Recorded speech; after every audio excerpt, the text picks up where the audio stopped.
મુખ્યમંત્રી ભૂપેન્દ્ર પટેલે પ્રાચીન ભાષા સંસ્કૃતના જતન સંવર્ધનથી જન સુધી સંસ્કૃત ભાષા પહોંચાડવા માટે ગુજરાત રાજ્ય સંસ્કૃત બોર્ડની 5 પ્રોત્સાહક યોજનાઓ લોન્ચ કરી।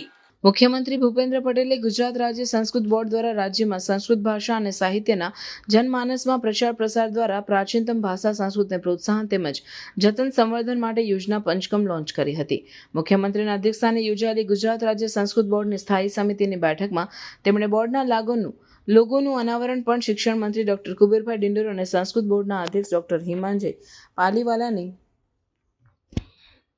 ઉપસ્થિતિમાં કર્યું। વડાપ્રધાન નરેન્દ્રભાઈ મોદીએ વિરાસત ભી વિકાસ ભીનો મંત્ર આપ્યો। આ મંત્રને આપણી પ્રાચીન ભાષા સંસ્કૃતના સમયાનુકાળ સંવર્ધન અને પ્રચાર પ્રસારથી પાર પાડવા રાજ્ય સરકારે ગુજરાત રાજ્ય સંસ્કૃત બોર્ડની સ્થાપના 2020માં કરેલી છે।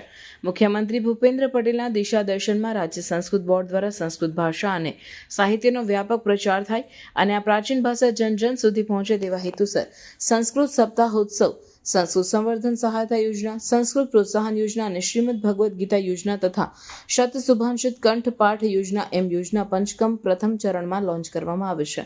આ યોજના પંચકમમાં જે 5 યોજનાઓ સમાવેશ છે તેમાં સંસ્કૃત સપ્તાહોત્સવ યોજના અન્વયે તારીખ 6/8/2025 થી 13/8/2025ના સપ્તાહ દરમિયાન સમગ્ર ગુજરાતમાં વિવિધ શૈક્ષણિક સંસ્થાઓ અને અન્ય સંગઠનો દ્વારા ઉજવણી કરવામાં આવશે। સમગ્ર વાતાવરણ સંસ્કૃતમય બને તેવા પ્રયત્નો કરવામાં આવશે। દર વર્ષે શ્રાવણ સુદ પૂનમને સંસ્કૃત દિવસ તરીકે ઉજવવામાં આવે છે। આ વર્ષે તારીખ 9/8/2025ને શનિવારના રોજ સંસ્કૃત દિવસ છે। તેના ઉપલક્ષ્યમાં આ સપ્તાહ ઉજવાશે। સંસ્કૃત સંવર્ધન સહાયતા યોજના સંસ્કૃત ભાષા અને સાહિત્યના પ્રચાર પ્રસાર માટે કાર્યશાળા, સંમેલન, પ્રશિક્ષણ, નવાચાર, સમારોહ, સંશોધન જેવી વિવિધ પ્રવૃત્તિઓ માટે દરખાસ્ત કરનાર સંસ્થાને બોર્ડ જરૂરી નાણાકીય સહાય કરશે।